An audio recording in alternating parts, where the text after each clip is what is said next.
अस्सलाम वालेकुम नाज़रीन, मैं हूं आपका मेज़बान सैयद शहरियार आसिम। आप लोग देख रहे हैं आज न्यूज़ की खुसूसी ट्रांसमिशन। आईसीसी वर्ल्ड T20 कुछ क्रिकेट हो जाए।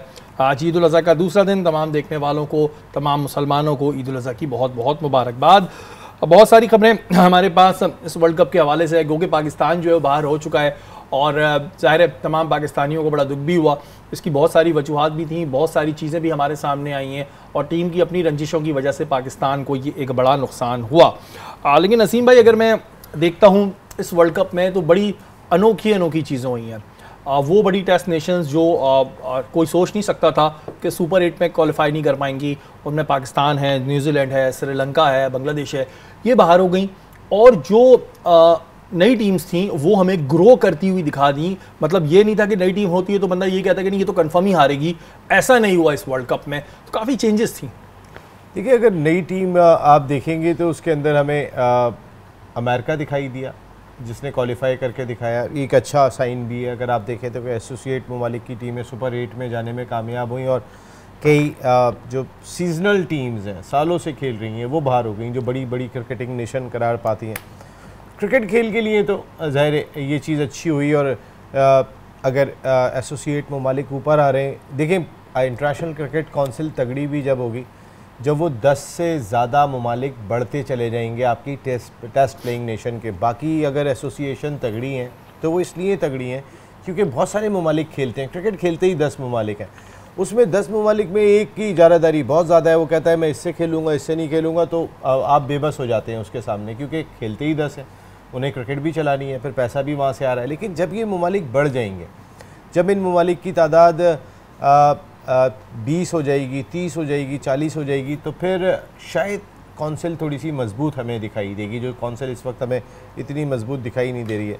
लेकिन ये सफ़र बहुत लंबा है, इस वजह से लंबा है कि एक क्रेज़ होना चाहिए आपकी नेशन के अंदर किसी खेल का, उसी वक्त वो खेल बनता है। अमेरिका में हो रहा है, अमेरिका की टीम सुपर 8 में चली गई है, शायद अब उनके लोगों को पता चला होगा क्रिकेट कोई खेल है और हमारी टीम जो है वो अगले मरहले में चली गई है। लेकिन नेपाल की टीम आगे नहीं जा सकी, ओमान की टीम आगे नहीं जा सकी, नीदरलैंड की टीम आगे नहीं जा सकी। तो इन ममालिक में क्रिकेट जहाँ पर थी वो उसी जगह पर ही आपको दिखाई देगी। और सालों से मैं देख रहा हूँ कि नीदरलैंड की क्रिकेट उसी जगह है, आयरलैंड की क्रिकेट उसी जगह है। अब बाकी ममालिक उस तरह इंप्रूव नहीं कर पा रहे कि उनके पास कोई रीज़न क्या है नसीम भाई? क्यों रीज़न क्या है? एक तो चलें ये हो गया कि जी पब्लिक इंटरेस्ट नहीं है, लोगों का इतना रुझान नहीं है क्रिकेट की तरफ, जैसे हमारे पास क्रिकेट ही इंटरटेनमेंट बचा है, बाकी कुछ नहीं है। और क्या रीजंस हैं जो आप समझ रहे हैं कि ज़ाहिर आयरलैंड कब से खेल रहा है, आयरलैंड ने तो हमें एक दफ़ा हरा भी ऐसा दिया था कि हम नहीं क्वालिफाई कर पाए थे। तो ये टीम्स उस तरह क्यों ऊपर नहीं आ पा रही? रीजंस आप क्या समझते हैं?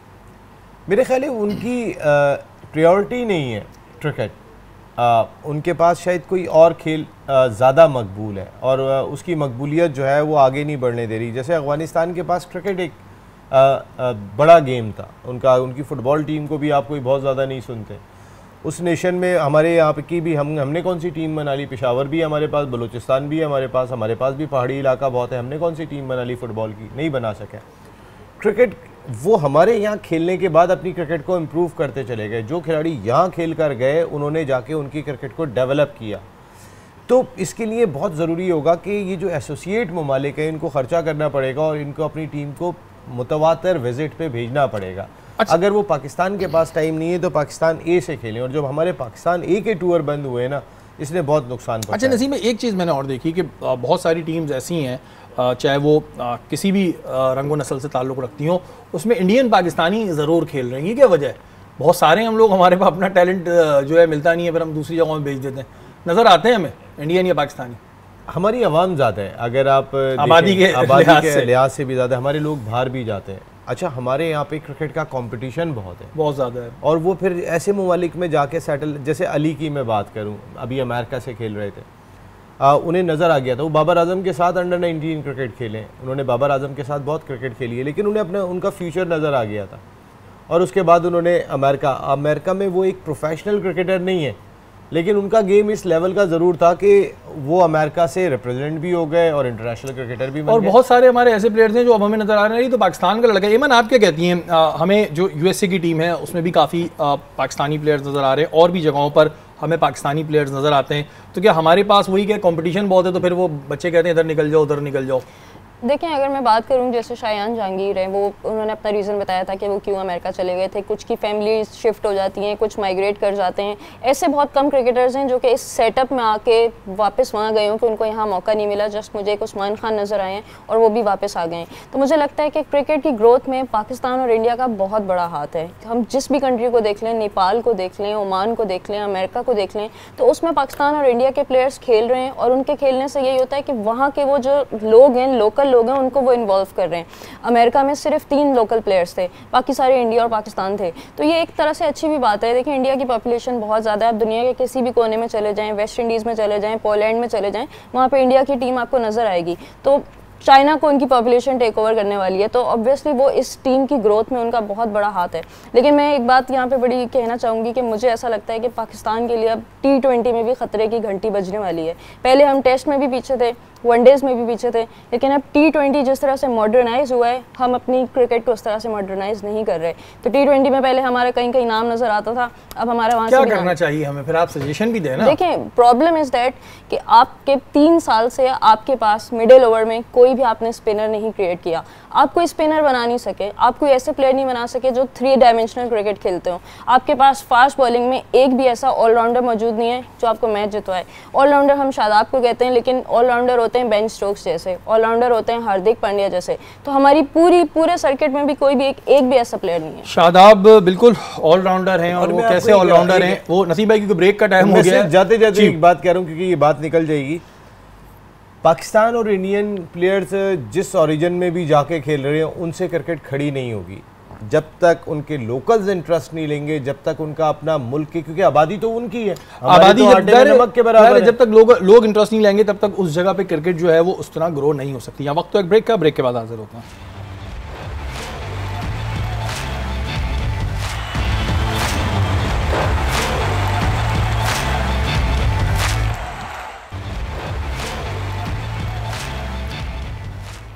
वेलकम बैक नाज़रीन, आप लोग देख रहे हैं आज न्यूज़ की खुसूसी ट्रांसमिशन। वर्ल्ड कप कौन जीतेगा कौन नहीं जीतेगा, ये बड़ी बातें चल रही हैं। और मोहम्मद कैफ जो इंडियन प्लेयर्स हैं, उन्होंने कहा है कि अफगानिस्तान के जीतने के चांसेस बहुत ज़्यादा हैं। वर्ल्ड कप का टाइटल, मतलब उन्होंने इंडिया को भी पीछे कर दिया इस तरह। तो क्योंकि ज़ाहिर है इंडिया और अफगानिस्तान अगर कहीं ना कहीं टकराएंगे तो कौन जीतेगा, अबू जीतेंगे या बेटा जीतेगा, ये भी एक बड़ा अहम सवाल है ना। नसीम भाई, वो ये कह रहे हैं कि अफगानिस्तान के T20 वर्ल्ड कप जीतने के चांसेस हैं। और फिर जो ट्रॉट हैं, अफगानिस्तान के जो कोच हैं, वो भाई बहुत ज़्यादा चौड़े में आए हुए हैं। उन्होंने बताया कि जो हमने न्यूजीलैंड से मैच जीता या और 2 टीमों से मैच जीता, इसको जीतना नहीं कहते। उन्होंने कहा मैच तो अब हम आगे जीतेंगे। आप कॉन्फिडेंस लेवल चेक करें ट्रॉट भाई का कि इस कॉन्फिडेंस लेवल के साथ वो आ रहे हैं कि ये कोई मैचेस नहीं है, आप ये मैचेस जीतेंगे। और मोहम्मद कैफ कह रहे हैं कि अफगानिस्तान ले जाएगा। देखिए, अगर अब्बू सेमीफाइनल या फाइनल में आ गए तो फिर तो अफगानिस्तान का शायद जीतना मुश्किल हो जाए। वो तो फिर जाहिर सी बात है, वो तो फर्माबरदार बच्चे की तरह सर झुका लेंगे, बहुत मरूब हैं, तो वो वहाँ पे शायद हथियार डाल देंगे। लेकिन अगर उनसे हट के खेला तो अफगानिस्तान, जो वेस्ट इंडीज़ में कंडीशंस आ रही हैं वो बहुत स्पिन फ्रेंडली कंडीशंस होंगी। और अगर स्पिन डिपार्टमेंट देखते हैं तो अफगानिस्तान से बेहतर किसी का दिखाई नहीं देता। अगर वर्ल्ड वाइड आप T20 क्रिकेट में उठा के देखेंगे तो इससे अच्छा स्पिन डिपार्टमेंट इस वक्त इंडिया के पास हम कह सकते हैं अच्छा स्पिनर्स हैं। लेकिन अगर दुनिया की 2 टीमें आप देखेंगे कि जिनके पास बेहतर स्पिनर्स दिखाई दे रहे हैं, बेहतर स्पिनिंग ऑप्शन दिखाई दे रहे हैं, ऑस्ट्रेलिया का जैम्पा एक दिखाई देता है जो बहुत अच्छा स्पिनर है। लेकिन मैं इन 2 टीमों के पास जो है वो बहुत ही अच्छे स्पिनर्स हैं। और वेस्ट इंडीज़ में जितनी बारिशें हो रही हैं, जिस तरीके की वहाँ पे भी कंडीशन कोई सिमिलर ही होगी, तो लेकिन इतनी बारिशें नहीं है जो फ्लोरिडा में थी या ICC को सोचना चाहिए था। मैट की रिपोर्ट तो बहुत पहले आ जाती है, लेकिन हमें रोना नहीं चाहिए। हमने तो जो मैचेस गवा दिए थे वो गवा दिए थे, लेकिन ये इसी तरीके से हो सकता है। लेकिन अगर इंडिया और अफगानिस्तान फाइनल में आ गए नसीम भाई, फिर क्या होगा? फिर क्या वो उस तरह गुस्सा दिखाएंगे ग्राउंड में? फिर जो हुक्म मेरे आका, जो हुक्म मेरे आका। और ये मोहम्मद कैफ का बयान था।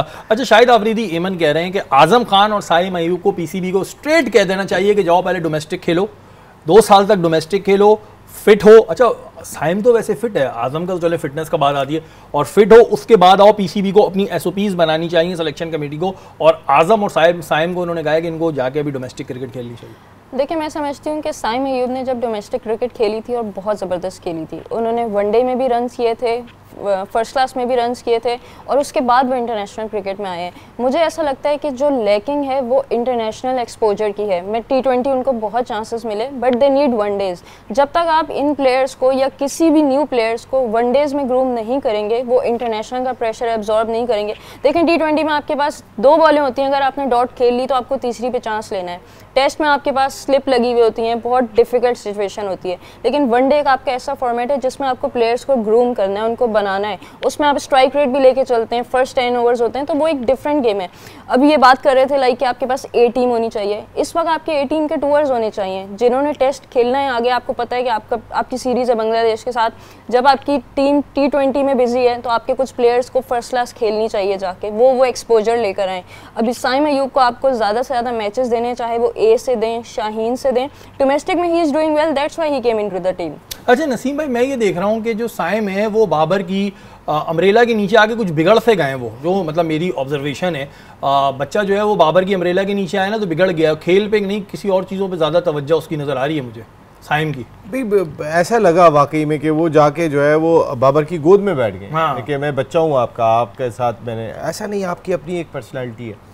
देखिए अमन ने अभी बात की कि साइम ने अमन कोई ज़्यादा सीज़न नहीं खेले। साइम ने माजरत के साथ हमारे बैटर्स को कम से कम 4-5 सीज़न खेलने चाहिए। 1 या 2 सीज़न में अगर उसकी परफॉर्मेंस अच्छी है तो उसके ऊपर हम सिलेक्शन करते हैं, तो हम इंटरनेशनल क्रिकेट में स्ट्रगल करता हुआ देखते हैं हमने। और जो प्लेयर 5 साल परफॉर्म कर रहा होता है हम उसकी जानिब देखते ही नहीं है, जो डोमेस्टिक क्रिकेट में परफॉर्म कर रहा है। तो साइम अयूब को अभी डोमेस्टिक क्रिकेट खेलनी चाहिए और साइम अयूब को पहले एहसास दिलाना चाहिए कि देखो तुम में अगर सब कुछ मौजूद है और उसके बाद भी तुम डिलीवर नहीं कर पा रहे हो तो फिर वो फॉल्ट अपने अंदर तलाश करो कि जो फॉल्ट तलाश करने की ज़रूरत है। लाइक आज़म साहब अभी नहीं तो कभी नहीं। मैं आपको बताऊं कि आपका जितना सोशल मीडिया पे ट्रॉल हुआ, जितनी जो है वो लोगों ने आपके हवाले से मीम्स बनाई, इसको पॉजिटिव लें। साइम अयूब, ये जो आपकी नाकामियाँ हुई हैं, लोग आप पे क्रिटिसाइज़ करते रहे, और अगर आज़म अब अपने ऊपर काम नहीं करते हैं या साइम काम नहीं करते हैं तो वो कहते हैं ना अभी नहीं तो कभी नहीं। ये आप उस जानिब सिमत में जाएंगे कि आप हमारे मुल्क का सबसे बेहतर पोटेंशियल लग रहे थे और हम सब आपको बैक कर रहे थे और आपने हमें बहुत बुरी तरीके से मायूस किया है। तो इसका मकसद है कि हमारी डोमेस्टिक क्रिकेट में भी फ्लॉ आते चले जा रहे हैं। इसकी वजह यह है कि क्रिकेट करा दो, बस क्रिकेट हो किस स्टैंडर्ड की रही है वो जाके देखो। अभी इनसे पूछो, आपने विमेंस का टूर्नामेंट तो करा दिया, उसमें 2 टीमों के अलावा 3 टीमों के अलावा या 2-3 टीमों के अंदर 4-4, 5-6 प्लेयर के अलावा बाकी टीम ही नहीं थी, कोई कंपटीशन का लेवल ही नहीं था। जब कंपटीशन का लेवल नहीं होगा, कॉम्पिटिटिव क्रिकेट नहीं होगी तो प्लेयर डेवलप कैसे होगा? हम कहाँ पे फंस रहे हैं? हम वहाँ पे फंस रहे हैं कि कॉम्पिटिटिव क्रिकेट हमें दिखाई नहीं दे रही। नसीम भाई, अभी जैसे आपने आज़म और साइम की बात की, मैं एक जगह देखता हूँ कि एक प्लेयर जो बेचारा थोड़ी ज़ाहिर गरीब फैमिली से आ रहा है, उसके पास ब्रेड एंड बटर का भी इशू है, और एक होते हैं आज़म जैसे प्लेयर के ज़ाहिर जिनके वाले साहब ने बहुत नाम बनाया, बहुत पैसा कमाया, तो फिर ये प्लेयर जो आज़म खान जैसे होते हैं कहते हैं फिर हम एफर्ट्स क्यों करें? मतलब ज़ाहिर है ना उन्हें कभी कमाने की टेंशन हुई होगी, ना उन्हें ये होगा कि मोबाइल कितने का खरीदना है, कितने का नहीं खरीदना, इससे कितना फ़र्क पड़ता है आप समझते हैं? देखिए आज़म खान का नाम अब पाकिस्तान क्रिकेट में आ गया है। अगर बहुत मुश्किल होता है कि अगर आपके वालिद बड़े प्लेयर हो और आप भी बड़े प्लेयर बन जाएं, ऐसा बहुत कम हुआ है। मुझे तो आज़म बड़े प्लेयर बन गए, आप ये कह रहे हैं? मेरा मकसद है अभी प्लेयर बनने के मराइल में और वो बड़ा प्लेयर बने। देखिए बजीद खान माजिद खान साहब के साहबजादे थे, नहीं खेल सके बहुत ज़्यादा क्रिकेट। शुएब मोहम्मद के बारे में जावेद मियादाद साहब ने कहा था, हनीफ मोहम्मद साहब के साहबजादे थे, फॉर्मर टेस्ट क्रिकेट। जावेद भाई ने कहा कहने की कि मैं शुएब को मार्जिन इसलिए देता था, वो एक बहुत मुश्किल क्रिकेट खेल रहा था, क्योंकि उनके वालिद की वजह से लोग बात करना शुरू हो जाते थे, ये तो इनकी वालिद की वजह से टीम में आ गया। आज मोइन भाई के हवाले से तो अपने वालिद, आपके वालिद ने आज़म बहुत खिदमात है इस मुल्क के लिए, वो कितने फिट थे, वो क्या गेंद, मैंने पहले ही बताया कि वो वहाँ का गेंद ऐसे एक हाथ से स्वीप करके ले जाते थे। वो मुश्किल कंडीशन में सामने छक्का मार के वर्ल्ड कप में पहली मरतबा जा रहे होते थे, सामने छक्का मार के सेमीफाइनल जिता देते थे। यहाँ से तगड़े थे, यहाँ से तगड़े थे। तो अभी इनको बहुत ज़ाहिर है, अभी बहुत ज़रूरत है। अभी नहीं तो कभी नहीं। अगर आप इस ट्रोलिंग को भी बर्दाश्त कर गए और इस ट्रोलिंग को भी बर्दाश्त कर गए तो फिर कभी नहीं बनेगी। ट्रोलिंग तो जो होती है वो हर किसी इंसान पे हो रही होती है। Trolling is not a big deal. आपको अपनी परफॉर्मेंस पे तवज्जो देनी चाहिए। बहुत सारी ऐसी मोटिवेशनल मूवीज़ हैं जो रियल स्टोरीज पे बनी है, उन्हें देखें आप, तो उन्हें देखने से भी एक मोटिवेशन आता है इंसान के अंदर। लेकिन अगर आपने इस तरह परफॉर्म नहीं किया तो ज़ाहिर है एक नाम का टाइटल आपके साथ एक लिमिट तक चलता है, उसके बाद नहीं चलता। जब तक आपका टैलेंट सामने नहीं आएगा तब तक ये ट्रॉलिंग और व्रॉलिंग करते रहेंगे। इसके लिए बहुत सारे लोग बने हुए हैं। यहाँ वक्त तो एक ब्रेक का, ब्रेक के बाद हाजिर होता है।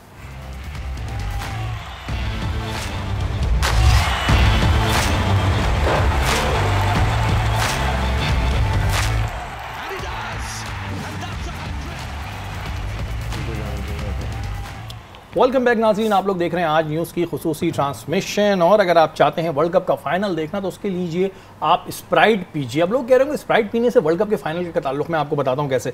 तो आप स्प्राइट पियेंगे, उस पर एक ढक्कन मौजूद है, कैप के नीचे कोड है, उसके अलावा बॉटल पे एक QR कोड है। जब उस QR कोड को आप स्कैन करेंगे तो आपका व्हाट्सअप ऑन हो जाएगा। उस व्हाट्सअप पर आप अपनी तमाम डिटेल्स भेजें तो इस तरह आप लकी ड्रॉ में शामिल हो जाएंगे। और वाकई आप लकी हैं तो आपको चांस मिलेगा वर्ल्ड कप फाइनल देखने का। नसीम भाई, केन विलियमसन और न्यूजीलैंड की टीम लालची हो गई, ऐसा लोग कह रहे हैं। न्यूजीलैंड की जो शिकस्त हुई है उसकी एक बड़ी वजह यह है कि उन्होंने IPL पे ज़्यादा फोकस किया। अपनी टीम जो थी B टीम यहाँ पर भेजी, गो के B टीम जीत गई यहाँ पर, B टीम ने भी हमें हरा दिया। लेकिन उस B टीम से कितने लोग उन्होंने सेलेक्ट किए अपनी इस वर्ल्ड कप के लिए, ये एक अहम सवाल है।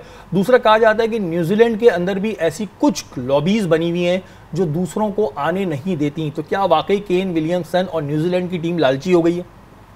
देखिए, सारी दुनिया की क्रिकेट रुक जाती है जिस वक्त IPL हो रही होती है। पाकिस्तान क्रिकेट टीम सीरीज़ खेल रही होती है क्योंकि पाकिस्तान के प्लेयर्स को वो लोग मदऊ नहीं करते।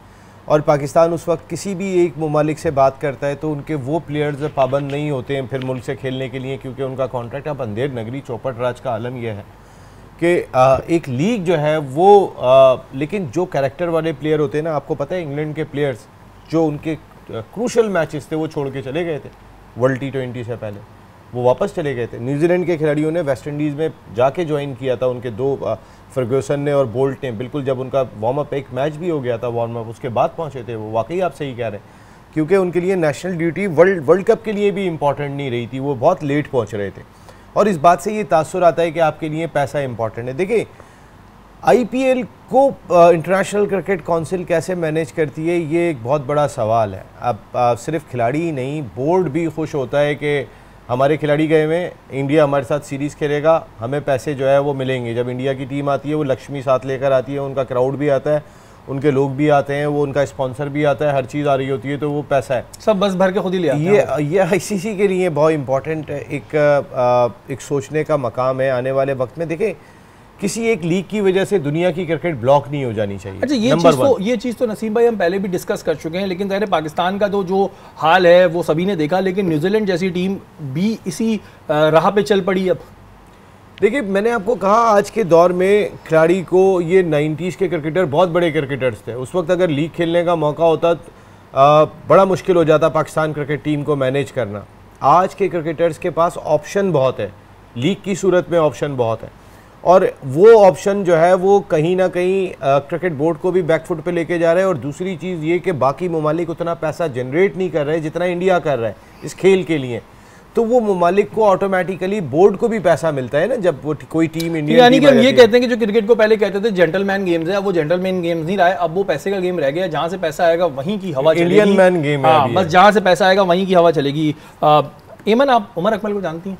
बिल्कुल, बहुत तस्वीर देखी आपने उनकी? उन्होंने एक सोशल मीडिया पे अपनी तस्वीर डाली है, 6 पैक वो दिखा रहे हैं अपने, देखी वो नजरों से गुजरी आपके? बिल्कुल गुजरी है। उमर अभी 6 पैक सही तरह बने नहीं थे, जल्दी आपने तस्वीर डाल दी। बहरहाल जी, वो अपनी एक जगह 6 पैक की तस्वीर डाल रहे हैं, ये बता रहे हैं कि जी मैं इतना फिट हूँ, वो भी हाथ ऊपर कर रहे हैं मुझे भी ले लो टीम में। लेकिन कामरान अकमल दूसरी जगह कह रहे हैं कि जो स्ट्राइक रेट विराट कोहली का है वही उमर अकमल का स्ट्राइक रेट है वर्ल्ड कप मैचेस में। और उन्होंने ये भी कहा कि वो विराट की उंगली के बराबर नहीं है, लेकिन हमारे यहाँ इस चीज़ को सोशल मीडिया पर नहीं आगे फैलाया जाता। तो क्या अब हर टैलेंट वैलेंट बताने के लिए हमें सोशल मीडिया और वीडियो वायरल इनका सहारा लेना होगा? और वो कह रहे हैं कि जी विराट कोहली से, अच्छा ये है भी कि विराट कोहली और उमर अकमल का जो है वर्ल्ड कप में स्ट्राइक रेट से, मैं क्या कहेंगी इस पे आप? नहीं, दिस इज़ ट्रू। देखिए, जब उमर अकमल आए थे ना तो वो बहुत ज़बरदस्त टैलेंट था, और अगर मैं बात करूँ 2009 से लेकर 2015 तक तो उनका जो स्ट्राइक रेट था वो वाकई 122 था। वो उस टाइम में वो क्रिकेट खेलते थे जो आज के क्रिकेटर्स खेलते हैं और आज के क्रिकेटर्स से डिमांड है। लेकिन उमर अकमल ये भी देखें कि विराट कोहली ने कैसे अपने आप को सस्टेन किया, किस तरह से वो प्रोग्रेसिव होकर ऊपर लेके गए अपनी टीम को, अपनी बैटिंग को, फिनिशर बने, वर्ल्ड क्लास बने, लेकिन उमर अकमल का कहाँ से डाउनफॉल आया? उमर अकमल का डाउनफॉल उनकी अपनी वजह से आया, उनकी अपनी हरकतों की वजह से, डिसिप्लिन की वजह से आया। हरकतें खुल के बोलते हैं बिल्कुल, जो लाइक 2020 में उनको अप्रोच हुआ था वो उन्होंने शेयर नहीं की, तो मतलब he was a good player, लेकिन जहाँ पे वो इस वक्त हैं अपनी ही वजह से हैं। अगर उनको टीम से ड्रॉप कर दिया था तो डोमेस्टिक में वापस आते, अमेरिका क्यों चले गए? डोमेस्टिक में स्ट्रगल करते आके, जैसे सरफराज अहमद कर रहे हैं, खेल रहे हैं आके, टीवी पे नहीं बैठ रहे, कोई क्रिटिसिज्म नहीं कर रहे, तो this is the way you can come back into the team. अच्छा नसीम भाई, आप क्या कहते हैं, प्लेयर्स का अच्छा खेलना ही जरूरी है, दिमागी हालात होना भी ठीक होना जरूरी है? अब वो अपने 6 पैक की तस्वीरें डालने अभी तक सही तरह बने भी नहीं थे, और उमर अकमल की कुछ हरकतें इस तरह की रही हैं, कभी मैं उनको कुछ वीडियो देख रहा हूँ तो कभी कुछ वीडियो देख रहा हूँ, तो फिर ईमन भी कह रही है अपनी हरकतों की वजह से आज यहाँ पर हैं, आप क्या कहेंगे? ईद पे तस्वीरें रिलीज़ होती हैं उनकी, हमेशा जो है वो गाय के साथ, वो तकरीबन गाय के कलर के ही कपड़े पहनते हैं, सारे वो लोग पहनते हैं, तो वो उमर की अपने एक शख्सियत है। उमर जैसा टैलेंट का ज़ाया होना ना इस मुल्क की बदकिस्मती है, आप यकीन माने। अहमद शहजाद बहुत टैलेंटेड है, इसमें कोई शुबा नहीं है, ऐसे टैलेंट का ज़ाया होना जो है ना पाकिस्तान क्रिकेट की बड़ी बदकिस्मती। अच्छा नसीम भाई, हम कहते हैं कि टैलेंट ज़ाया हो गया, लेकिन आपने जो दिमाग की बात की है, पीछे वाला टैलेंट वो बड़ा, इसमें बड़ा रोल है। मैं आपको एक बात बता दूं, इन दोनों के दिमाग का बड़ा रोल है, लेकिन हमारे एडमिनिस्ट्रेटर अच्छे नहीं थे कि इनको मैनेज करते थे। कि दुनिया में कोई अच्छा टैलेंट आ जाता है, थोड़ा बहुत दिमाग 19-20 होता है। शुएब अख्तर को जनरल तौकीर ज़िया लेके चले थे, शुएब अख्तर को चलाना इतना आसान काम नहीं था। शुएब इस वक्त का सुपर स्टार था, बहुत बड़ा स्टार था, और उनका भी थोड़ा सा एटीट्यूड ज़रूर था। वो human being such a wonderful, जो शुएब को जानता है वो जानता है। ज़ाहिर है वो इतने बड़े स्टार हो गए थे, थोड़ा सा तो उनको अपने लिए रखना पड़ता था, लेकिन वो टीम के लिए भी मसला रहते थे, वो आते ऊपर से ही थे। लेकिन जनरल तौकीर ज़िया ने उनको ज़ाया नहीं होने दिया, जिस तरीके से हमने उमर अकमल को और अहमद शहजाद को ज़ाया होने दिया। हमने सिर्फ एक वकार यूनुस की रिपोर्ट पे कि ये टीम के माहौल को ख़राब करते हैं, हमने उठा के उन दोनों को बाहर कर दिया। भाई आप अगर कोच थे, आप टीम के बड़े थे, आपको उनकी दिमागी हालत को बेहतर करना था, यही तो आपका काम था, आपका मेंटोर का लेवल था। आपने बजाय इसके आपने ये रिपोर्ट दे दी कि ये दोनों जो है वो टीम के लिए मसाइल पैदा करते हैं। ये नसीम में मुझे एक बात समझ नहीं आती, ये हमारे जो प्लेयर्स हैं इनके दिमाग इतने क्यों ख़राब हो जाते हैं, और फिर सही करने के लिए तो भाई मेरे पास तो यही इलाज है कि बिठाओ, चलो बैठो, साइड में होकर बैठो। नसीम भाई, ये इतने क्यों दिमाग ख़राब हो जाते हैं? दुनिया घूम रहे हैं, एक्सपोजर मिल रहा है, पैसे कमा रहे हैं, अच्छे लोगों से मिल रहे हैं, चलें पहले आपको एक्सपोजर नहीं मिला, अब तो मिल रहा है। ये जब दिमाग ख़राब हो तो फिर इसके अलावा हल क्या है? अभी हम बात कर रहे हैं बाबर, रिजवान, शाहीन, इन्हें बिठा दो, सीधा बन जाएंगे, बिल्कुल सीधे बन जाएंगे, जो एक दूसरे से लड़ते फिर रहे हैं ग्राउंड में। तो फिर अगर उमर अकमल या अहमद शहजाद, जो आप कह रहे हैं कि वकार यूनिस की रिपोर्ट पे बिठा दिया, तो फिर हल क्या करें? अब अगर बिला वजह के आप टीम का एक माहौल ख़राब कर रहे हैं, नया बच्चा भी आपको देख के बिगाड़ रहा है, तो फिर इनका इलाज क्या है? क्यों उनका दिमाग ख़राब हो जाता है? देखिए, वहीं पर ही मेंटोरिंग की जाती है। मेरी आपके लिए, आपकी एक टीम है, टारगेट प्रोग्राम आप करते हैं, उसमें कोई एक बहुत इंपॉर्टेंट होगा, ये आदमी को मैं अपना सारा काम बताता हूँ, कोई ना कोई इंपॉर्टेंट होता है। अगर उनके थोड़ा सा एटीट्यूड भी होगा, उसको मैनेज कर लिया जाता है कि भाई ये मेरी काम की ज़रूरत है। तो अगर जब आपको ये दिखाई दे रहा था कि ये टैलेंट मौजूद है और हमारे पास टैलेंट की कमी है हमारे मुल्क के अंदर, भाई आपने कौन सी चीज़ बना के दे दी? फिर उसके बाद अगर आपने इनको बाहर किया था, आप या तो बना के देकर गए होते यहाँ पर कि दूसरा उमर अकमल और दूसरा अहमद शहजाद, जो आपका काम था, आप मेंटोर थे, आपने वो तो नहीं किया। आप वो करना चाहिए था आपको वहाँ पे। और सबसे बड़ी चीज़ ये कि मेरे मुल्क का एक टैलेंट आ रहा है, वो अगर वो टैलेंट का कोई यहाँ से फॉल्ट है, कोई और फॉल्ट है, तो उसको सही करने की ज़रूरत है, सही करने की भी ज़रूरत है। और प्लेयर्स को भी देखें, मैं एक बात बता दूं, जितने भी प्लेयर्स इस वक्त करंट पाकिस्तान टीम में हैं और वो अपने अंदर ये सोच रहे हैं कि हमारे बगैर कुछ नहीं हो सकता, तो दुनिया में बड़े बड़े लोग यही कहते रह गए हमारे बगैर कुछ नहीं होता, सबके बगैर सब होता है। अब आप देख लेना, जैसे बता रहे हैं उमर अकमल है, ये शहजाद है, अहमद शहजाद हैं, ये अपने ज़माने में एक अच्छे प्लेयर्स थे, लेकिन आज वो बैठे में कि जी मुझे टीम में ले लो। तो जब आपका एक उरूज हो ना, तो जवाल को ज़रूर याद रखें और अपने उरूज में अपने दिमाग को थोड़ा सा बीच में रखें तो सही रहेगा। बॉडी दिखा के नहीं आए टीम में। और उमर, आपका भी 6 पैक सही तरह नहीं बने, पहले सही तरह बनाए, फिर शो करिएगा, मैं भी उसको लाइक करूंगा। हमारी ट्रांसमिशन का वक्त खत्म हो गया, कल इंशाल्लाह ताला दोबारा मुलाकात होगी। मुबारक उमर। सैयद शहरियार आसिम को इजाज़त दीजिए। पाकिस्तान जिंदाबाद।